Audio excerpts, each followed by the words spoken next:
Centro de Diagnóstico Cardiológico del Dr. Joaquín Rodríguez Hidalgo. Por la salud de tu corazón.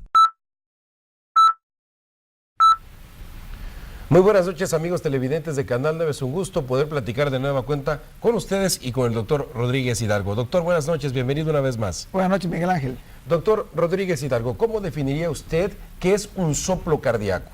Un soplo cardíaco es el sonido formado por un flujo turbulento de sangre, y esto se puede deber a causas orgánicas del propio corazón o ser simplemente algo funcional. Doctor Rodríguez Hidalgo, ¿a qué edad es más común que se diagnostique un soplo cardíaco?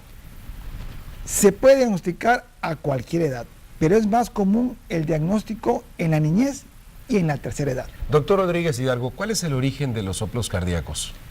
Los soplos cardíacos pueden ser funcionales, que como su nombre lo indica, son benignos. Estos se diagnostican en la niñez y tienden a desaparecer en la vida adulta. Estos soplos son bastante comunes en esta etapa de la vida y se debe realizar un estudio de ecocardiograma para estar 100% seguro de que es funcional, y si es así, nos olvidamos de esto.